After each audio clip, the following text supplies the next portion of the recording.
Bullseye with Jesse Thorn is a production of MaximumFun.org and is distributed by NPR.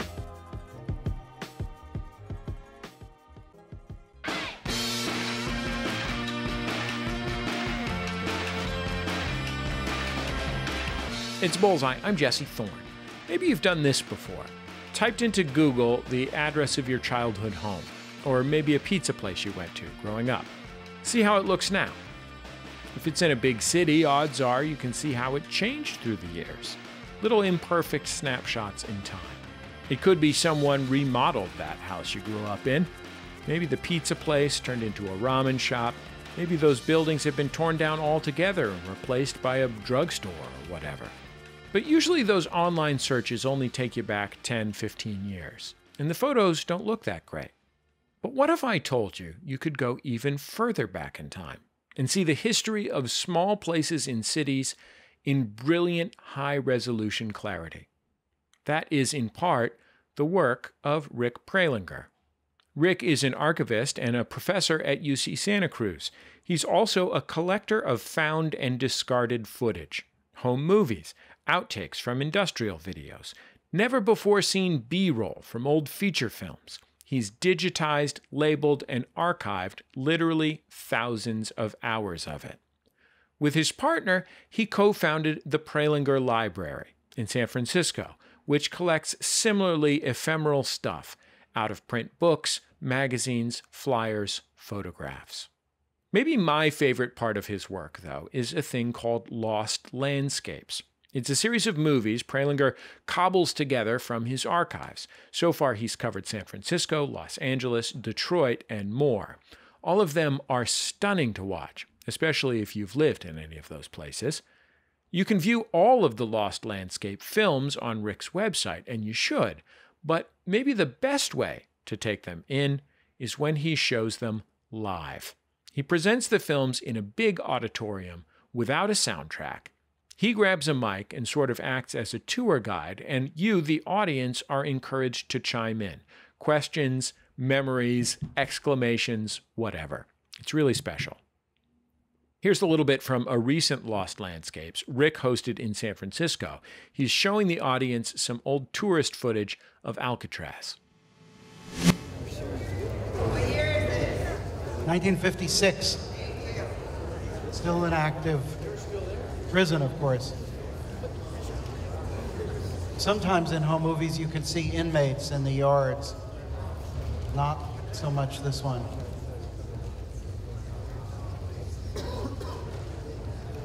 When did Alcatraz close? 56. Oh, when did it close? Yeah, 62. Rick Prelinger, welcome to Bullseye. I'm so happy to have you on the show. It's a pleasure. You have some amazing Alcatraz footage. I was watching some footage that you had of the people launching a boat headed to Alcatraz for the native occupation. Yes.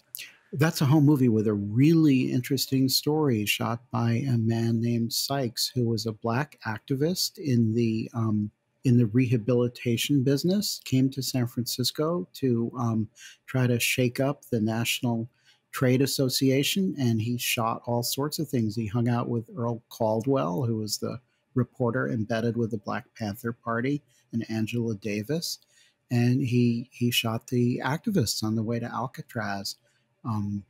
That boat is still running, and the son of the captain was in the audience. So great things happen, you know. That's amazing. What's different about if we take that footage of Alcatraz that was being shown in the screening that we heard a little bit of the audio from? Why is that particular footage of Alcatraz interesting to you or distinctive when there are obviously, hundreds of hours of footage of that famous prison, not least of which is the hit film The Rock? You know, we're used to citizen journalism today. We're used to people photographing sometimes terrible and unfortunate things just because they're there with their phone. Back in the home movie era, this didn't happen so much. And so when you have footage that wasn't shot by pros, it wasn't shot by, I don't know, Universal Newsreel, but it was shot by somebody that just happened to capture FDR walking. or the bonus army in DC, lining up for food in their encampment across from the Capitol. It's very special. And it's the view of ordinary folks recording history just because they were there. Rare and always quite exciting. Different point of view as well. I think for me, one of the most exciting things about the footage that you collect particularly is the footage that is not of significant historical stuff, FDR walking, as you mentioned, right? But just moments of streetscape. I mean, you've made some films about Los Angeles, where I live, and seeing the neighborhood that's called Skid Row in the 50s or whatever is incredibly transporting. It kind of leads to a new understanding of a place that you might not get from reading a description of it or, looking at it now. That footage of Fifth Street in Los Angeles, a very troubled neighborhood, which is now filled with blank walls and sidewalks on which people camp when they're permitted to by the police. Back in the 40s and 50s, that was a neighborhood that was vibrant, filled with stores, filled again with people who might have had some substance abuse issues, but also filled with older folks, with new Americans, with people who were part of the casual workforce. They might go to fight fires or log or get casual work loading freight cars. And it's a vision into a part of the economy and a part of society that was living and real, and we don't see anymore. And I think we think of the future of our cities a little bit differently when we get into the details of the past.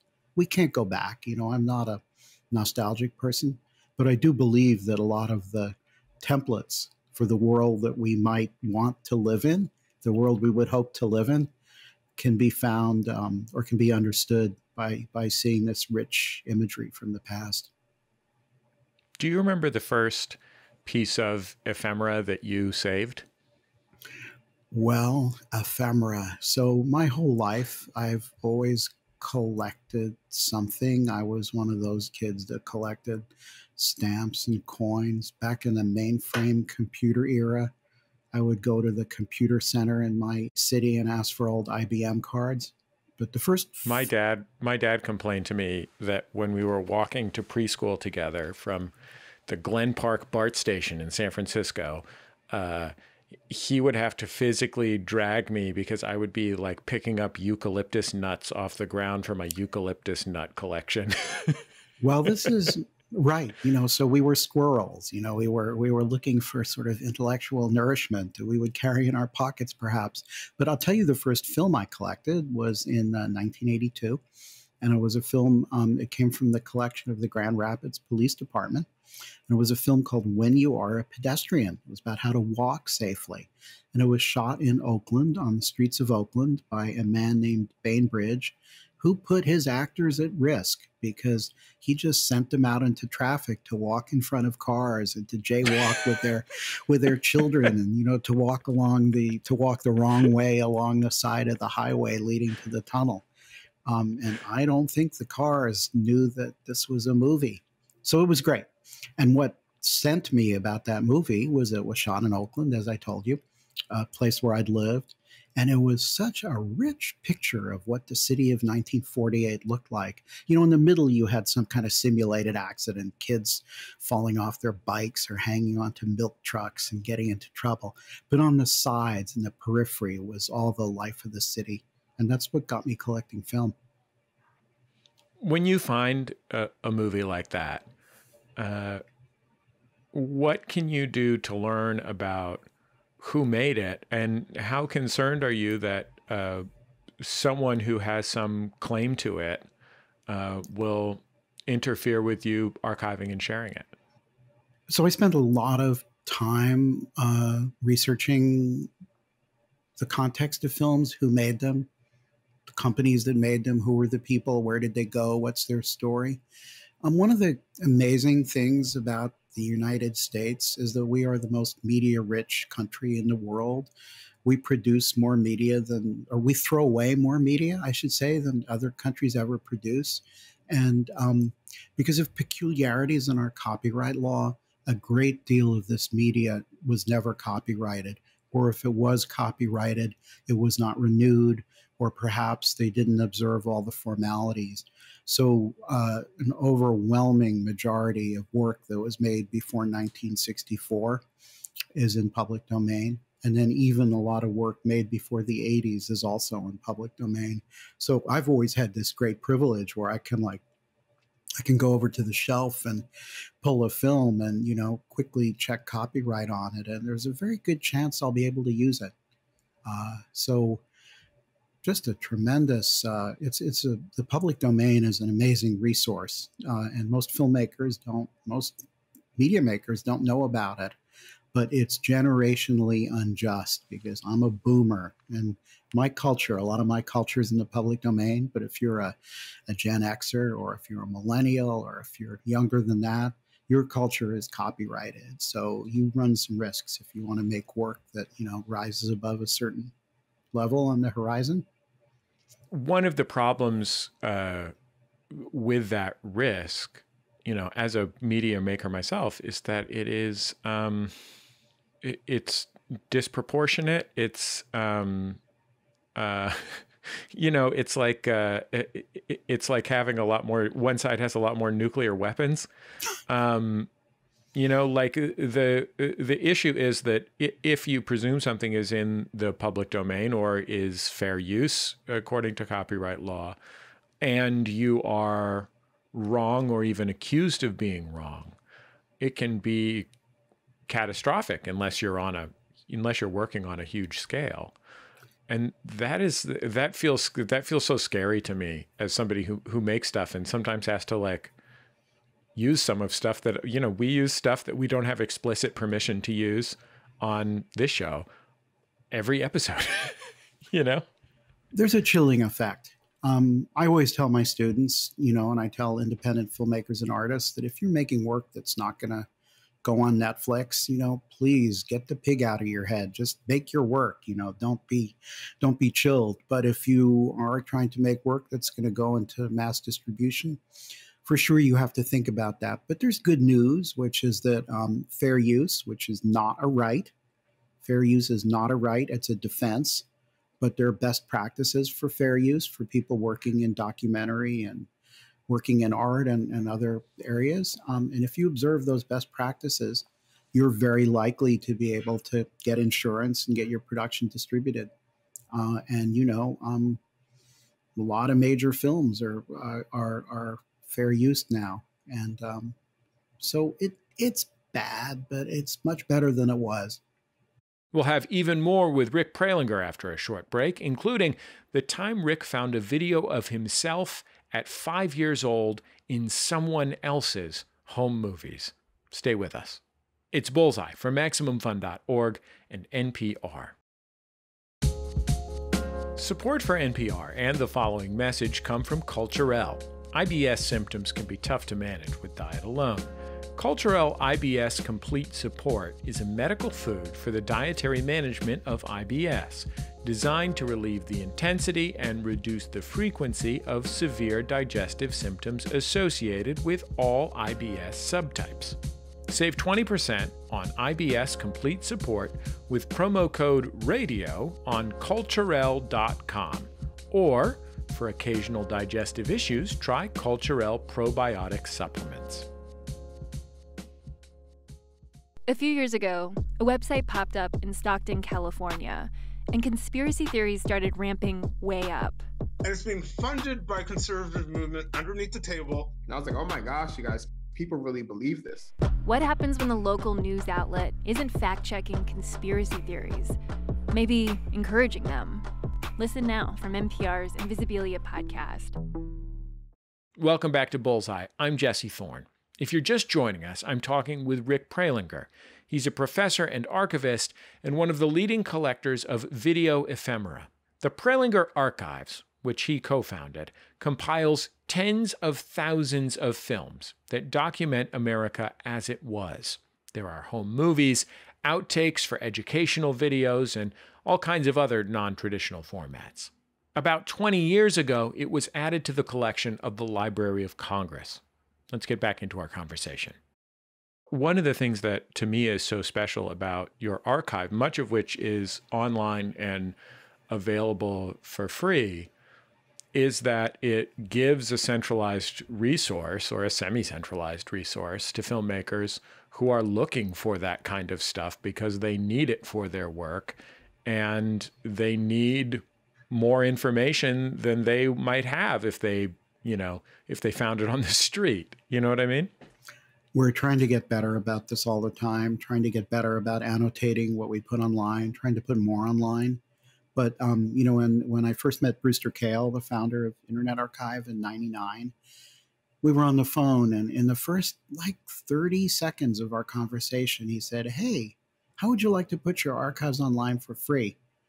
It was a real speed date. And honestly, I didn't quite know how to respond because I said, I stuttered. I was like, well, this is how I make my income, charging for access to the collection. But after a while, I realized he was right. And I came to realize we've got to monkey wrench the economy of archives, because archives at that point were so enclosed. And honestly, they still are, because it's expensive to digitize stuff. It's expensive and risky to put it online, depending on what it is.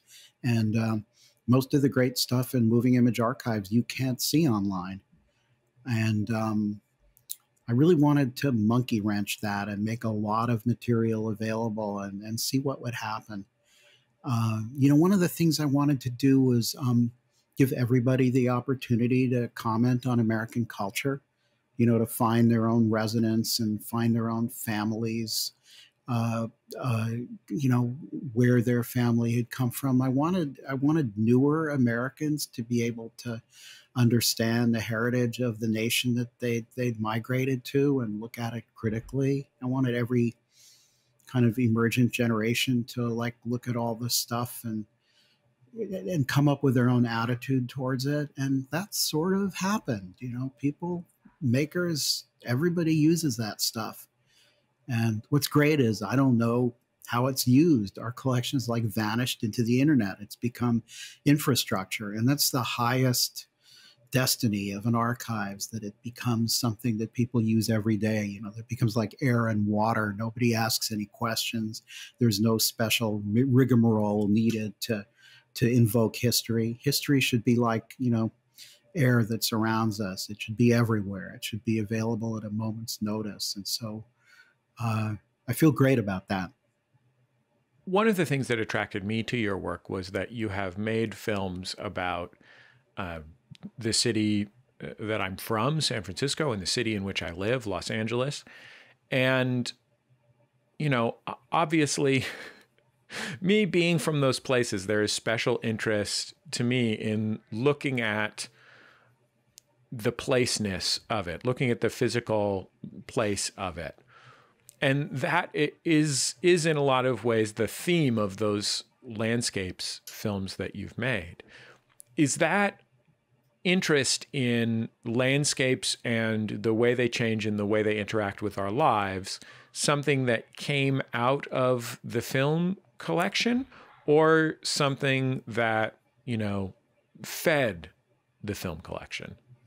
That's a thoughtful question. And I think the truth is that I grew up in New Haven, Connecticut.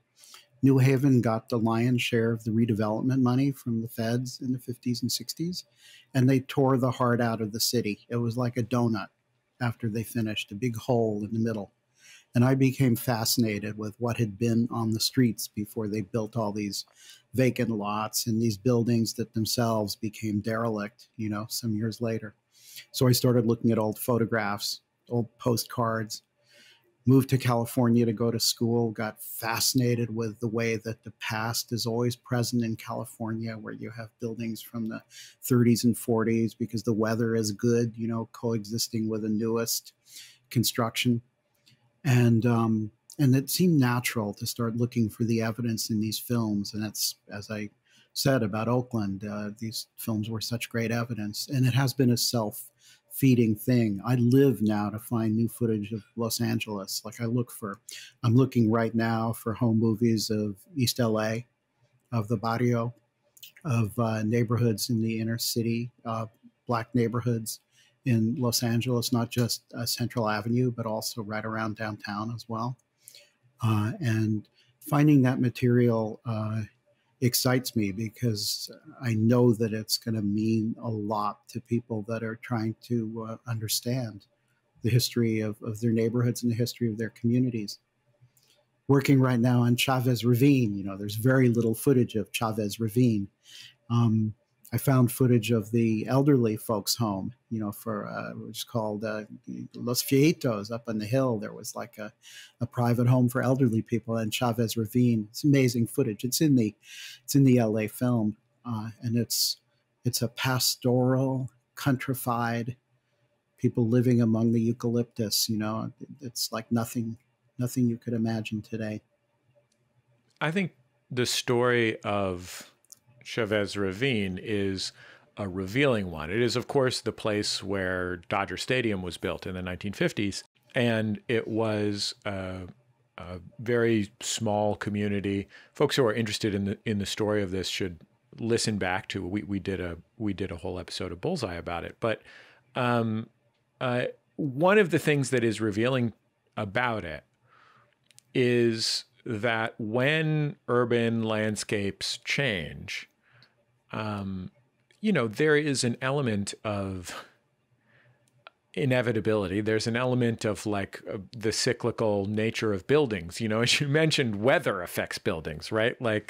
Eventually you have to replace the roof or else your building collapses. But there's also an element of power. And I wonder what you see when you look at historical footage of places and think about the cultural and economic powers that shape it. So once you start thinking about film, let me say it this way. Once you stop thinking about film as just entertainment, and when you think about it also as evidence, it's always entertaining, but it can also be evidence, you begin to look at these small traces.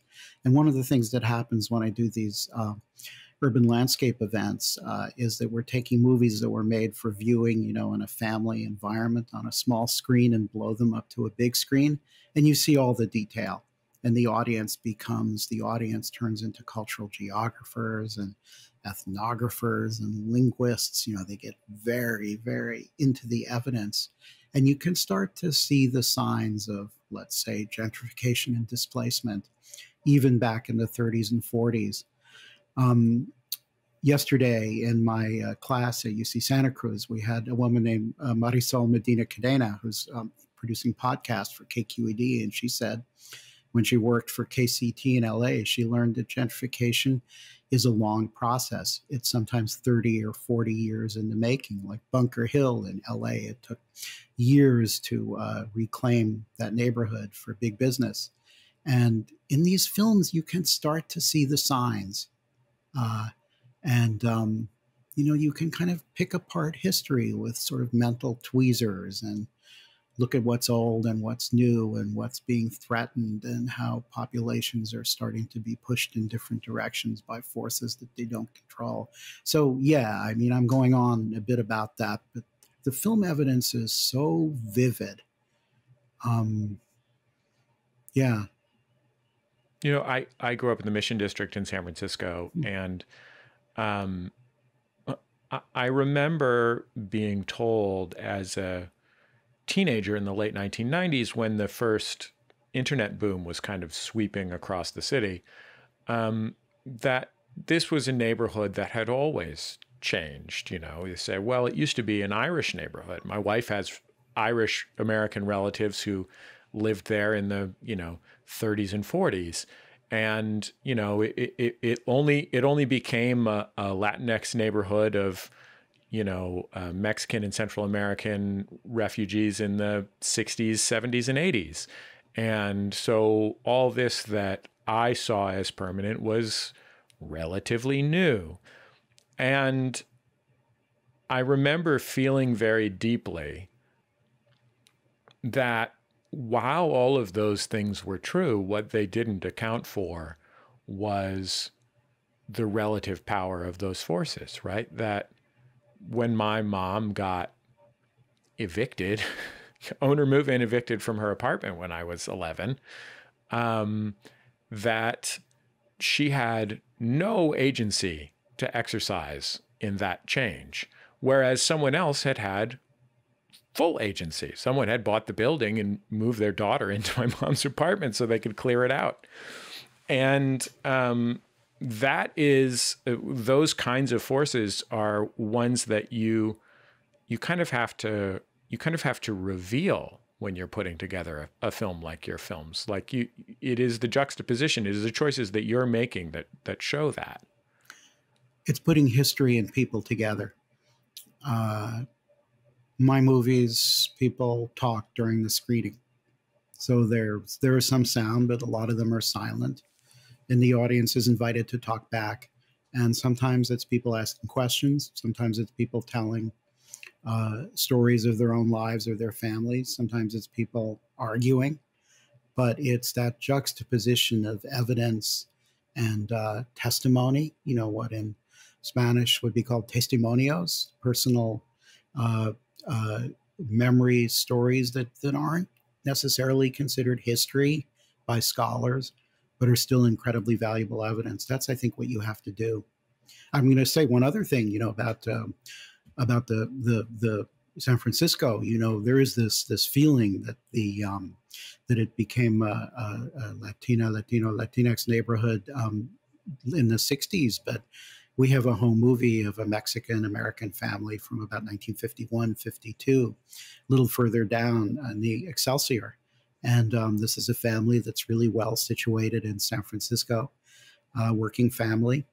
But, you know, I'd love to know who these people were. I'd love to get them back their film. It's a beautiful, wonderful film, and they're hanging out with their Irish neighbors and having birthdays and having a quinceañera. And it's just, it's the kind of film that everybody's got to see because it changes your sense about the history of your home. We'll finish up with Rick Prelinger in just a minute. Stick around. It's Bullseye from MaximumFun.org and NPR. This message comes from NPR sponsor Fidelity Wealth Management. VP Dylan Sanders shares why it's important to understand clients' values. At times, it feels difficult to work towards just a dollar amount, and having a conversation about what wealth is for brings excitement and purpose to all the work in getting there. To learn more, go to fidelity.com/wealth. Fidelity Brokerage Services, LLC, member NYSE, SIPC. This is Bullseye. I'm Jesse Thorn. I'm talking with Rick Prelinger. Rick is one of the foremost collectors of video ephemera, home movies, industrial videos, that kind of thing. He and his partner have their own library in San Francisco. He also runs the Prelinger Archive, which is housed in the Library of Congress. When you are making one of these landscape films, of which you've made quite a number, I mean, you've been making one a year in San Francisco for 10 or 15 years now. I made about 27 of them. Yeah, there you go. So besides just, you know, pulling your selects from whatever you've found that year, just finding the most interesting stuff that happens to be in the films that come in through your front door, what choices are you making when you put these pieces together? So it's funny. It is really meticulous, but it's also a jam at the same time. I've done this so often that I look at material and I see something I might like to work with. I shove it on a timeline and I start moving it around, and I've got a 15-hour long film. And then I start cutting, because as my friend Keller Easterling once put it, subtraction is growth. To me, that's the principle of editing, you know, subtraction is growth. And it's very intuitive. Some of the thoughts are that there are different kinds of landscapes. There's public landscapes, streets and buildings and freeways and skylines and public events, demonstrations, ceremonies, but there's also the private and intimate landscape. There's family scenes, there's backyards, front yards, there's people driving in a car, on a new freeway, whatever. And so you modulate public and private, and there's a tempo. Do you think of those films as having a story? Do I think of those films as having story? You've just asked me a question that, okay, we have another hour to talk about that, because story is so complicated. If you are a maker, a producer, a museum curator, a designer, you are told these days that everything is about telling stories. If you want to get money to make something and get your project past the gatekeepers, you've got to tell a story, you've got to have characters, you've got to have an arc.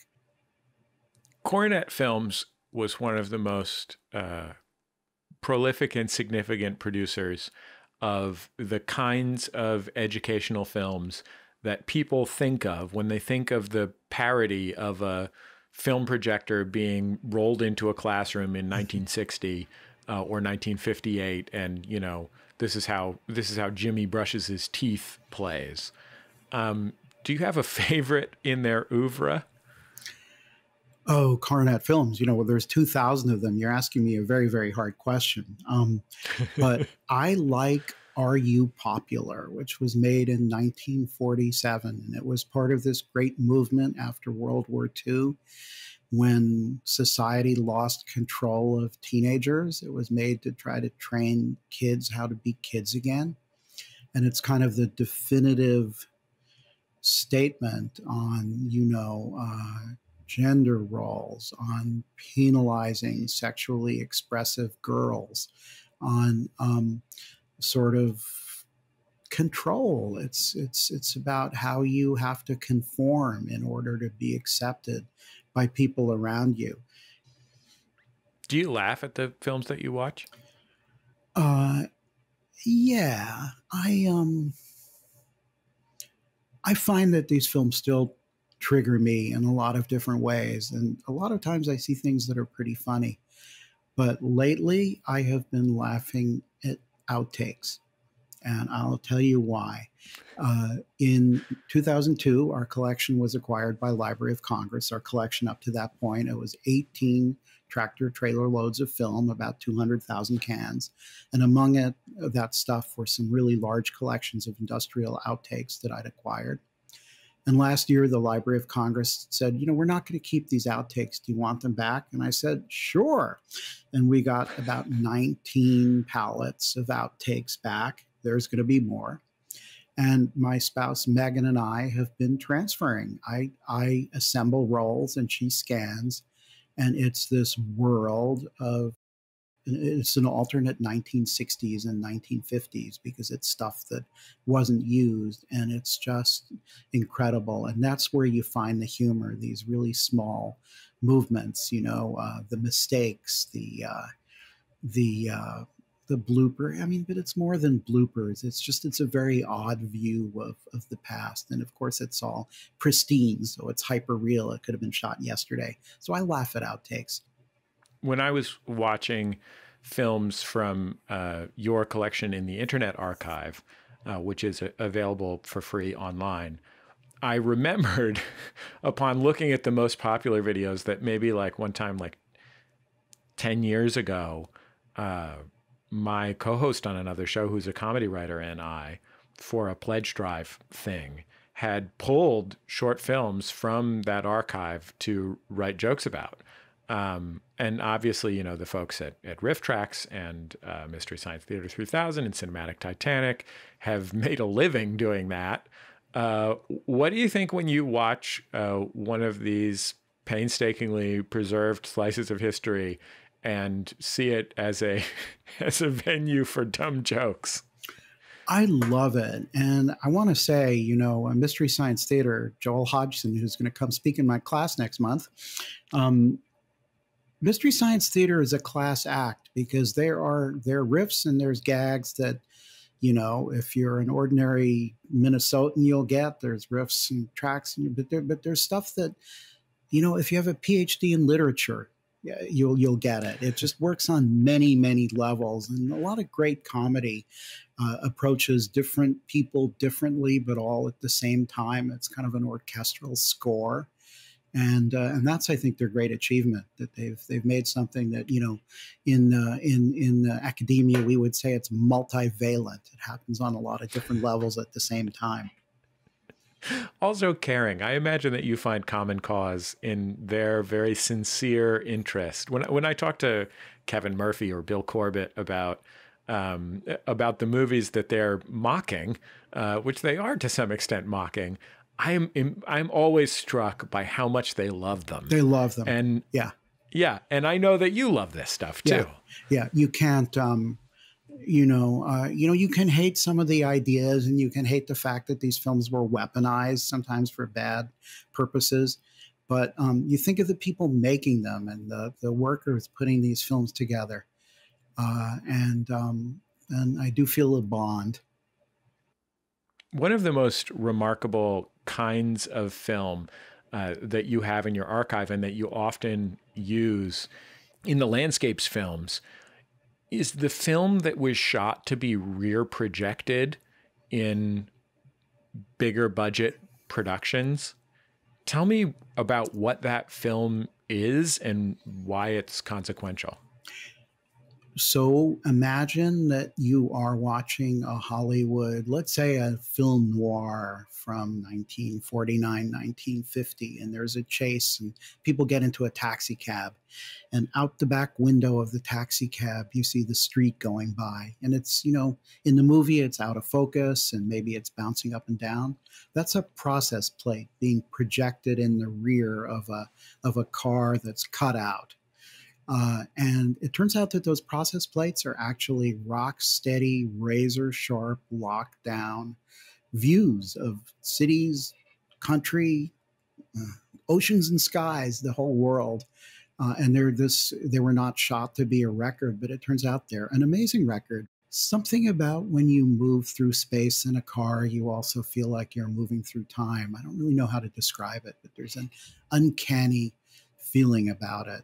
In the same way that you're driving down 8th Avenue in New York in the last few days of World War II, and gas is still being rationed. So there's not a lot of cars on the street, but people walk in front of the camera and they look at the camera, and you see the wartime recycling guys with these huge carts of cans and scrap paper that they're carrying, just using the energy in their back and legs. And I mean, you are there. It's just, you are in the middle of some scene in the past. So I love those, and I use them whenever I can find them. I love that some of the best stuff that you find is garbage, and some of the best stuff that you find are treasures, that you are getting the value out of outshots from industrial films, leftover reels of film from industrials, the most garbage of all garbage, and you're getting material from people's home movies that is the most treasure of all treasures, at least for those people. It's kind of a beautiful thing. It's kind of like bottom feeders find the treasure. I don't know, I think it's that every day. I sometimes tell people at screenings, take your phone and photograph gas stations, photograph the vaping stores, photograph the bar, take pictures of 7-Eleven, the hot dogs rolling around on the grill. That's the kind of thing we're going to want to remember. It's people who had the foresight to capture a little bit of that fabric of daily life that gets forgotten.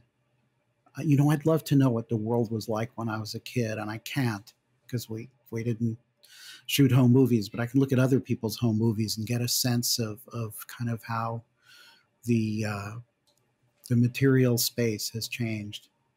I think those are really important for people to see and remember.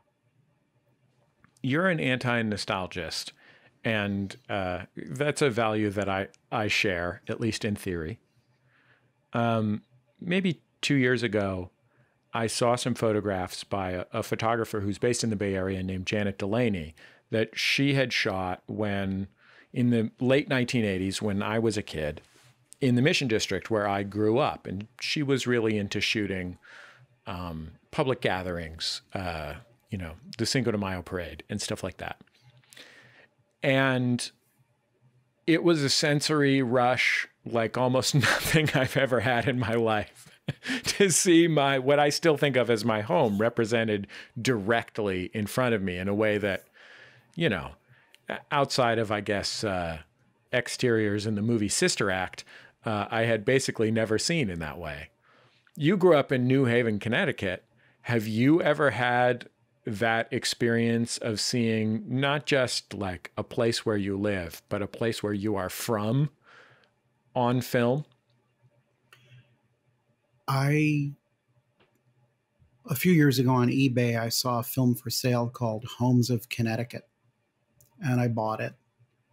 And when I got it, I scanned it, and it turned out that there were all these sequences shot in my neighborhood between, I don't know, 1941 and 46, long, long, long before I was born. And it was a revelation to see my city during World War II. It was a revelation to see housing projects that had turned into horrible places to live by the time I was a kid, when they were still idyllic, New Deal-based garden apartments. It was wonderful. And I started digging more into this film, and it turned out that it was actually shot by the grandfather of somebody I went to elementary school with. And when I contacted the family and we got them some of their family materials back, they said, hey, you should scan our home movies too. And I found Field Day when I was in like 4th or 5th grade. So I actually found myself in one of those home movies. And otherwise, I don't think I've ever been shot. So, you know, funny things happen. Funny things happen. We didn't have home movies. And to find myself in a friend's home movie, turning around and looking at the camera, that was weird. Do you shoot yourself film? You know, here and there, I shoot a video with my camera. I shot a tiny bit of home movie film when I was like 18, but I don't even know where it is. I like to edit. You know, the world is so filled with Orphan Media. Why create more of it, right? Do you? I like imagining it as a protective act. I don't think that if you shot film, it would necessarily have feelings of being lonely, but no, but you know, okay. So today, Megan is sitting behind the glass door scanning film, and by the end of the day, we're going to have 2 terabytes of new digital files.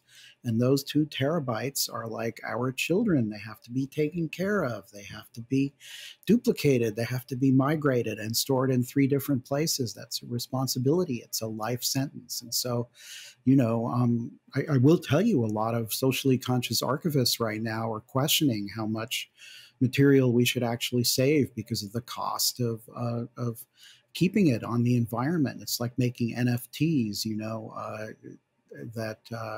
it requires electricity, and electricity contributes to climate change. And so there is this question, which right now I'm sort of finessing, but you know, it is litter. It's going to have to be taken care of.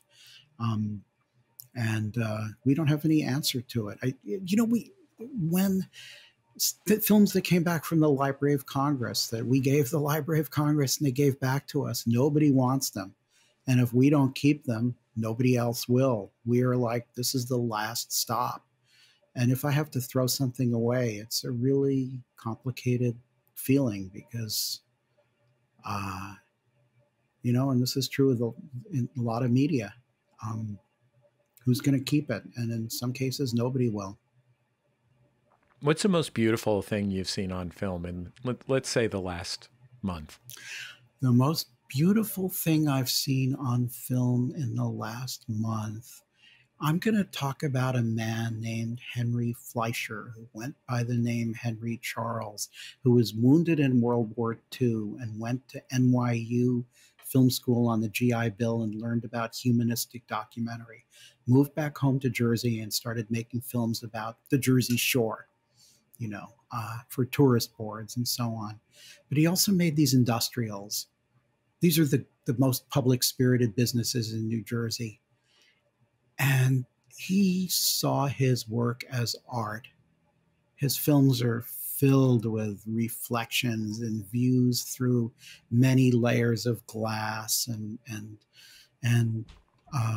movement of camera corresponding to the movement of cars in the frame. It's very poetic. It's very beautiful, and yet the subjects are the most banal you can imagine. In every shot, he has something red in it, even if it's a woman wearing red shoes or a worker driving a red pickup truck through the parking lot. And it's one of these people whose life was very quiet, but everything he did with a spirit of making art. And nobody really knew it.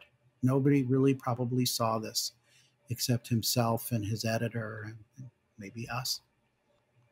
Rick Prelinger, I'm so grateful to you for taking the time to be on the show.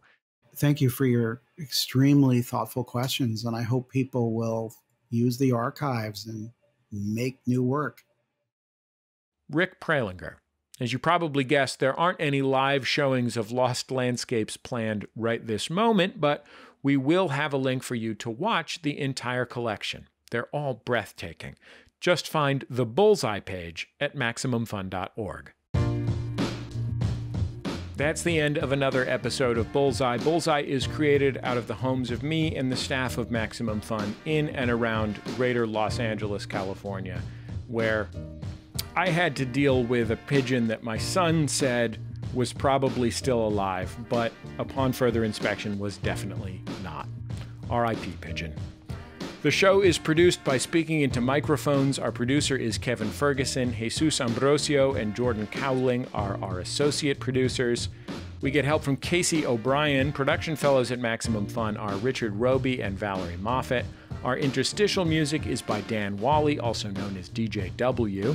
Our theme song is by The Go Team. Thanks to them and to their label, Memphis Industries.